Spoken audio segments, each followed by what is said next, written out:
ममता बनर्जी धरने पर हैं और उनका यह धरना रात भर जारी रहा, जिससे समझ में आ रहा है कि वो किस कदर बीजेपी और चुनाव आयोग के खिलाफ मैदान में उतरी हुई हैं। और लग रहा है कि इस बार भी बीजेपी के लिए ममता बनर्जी को हराना बड़ी चुनौती साबित होने वाला है।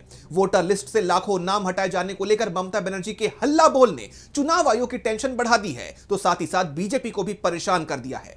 तो कैसे फ्रंट फुट पर खेलती नजर आ रही हैं ममता बनर्जी, देखिए इस रिपोर्ट में। पश्चिम बंगाल में विधानसभा चुनाव से पहले राजनीतिक हलचल तेज हो गई है। मुख्यमंत्री ममता बनर्जी एक बार फिर अपने पुराने अंदाज यानी सड़क की राजनीति पर लौट आई हैं। उन्होंने मध्य कोलकाता में एक बड़ा धरना शुरू किया है। यह धरना वोटर लिस्ट से लाखों नाम हटाए जाने के खिलाफ है। ममता बनर्जी ने इस मुद्दे पर बीजेपी और चुनाव आयोग को घेरा है। उन्होंने आरोप लगाया है कि बंगाली वोटर्स को उनके वोटिंग अधिकार से दूर रखने की ये एक बड़ी साजिश है। ममता का दावा है कि कई जिंदा लोगों को कागजों में गुजरा हुआ बताकर उनके नाम काट दिए गए हैं। उन्होंने कहा कि मैं इस साजिश का पर्दाफाश करूंगी और ऐसे लोगों को मंच पर लाऊंगी। दरअसल ममता बनर्जी का यह धरना 6 मार्च दोपहर करीब 2 बजे शुरू हुआ। रात होने पर ममता बनर्जी ने अपनी पार्टी के दूसरे नेताओं को आराम करने घर भेज दिया, लेकिन वो खुद पूरी रात सड़क पर लगे टेंट में ही रुकी।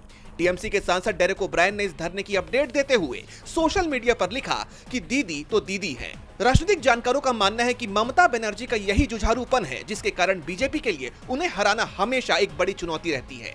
दरअसल आधिकारिक आंकड़ों के मुताबिक पिछले साल नवंबर से अब तक वोटर लिस्ट में बड़े बदलाव हुए हैं।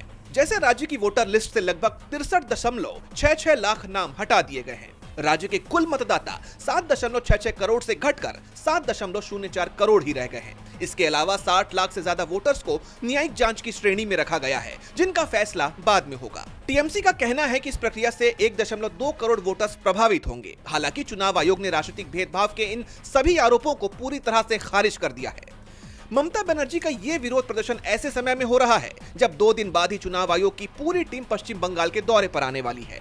ऐसे में चुनाव आयोग और साथ ही बीजेपी की तरफ से ममता बनर्जी के इस दांव पर क्या प्रतिक्रिया आती है, ये तो देखना होगा। डीबी लाइव की रिपोर्ट।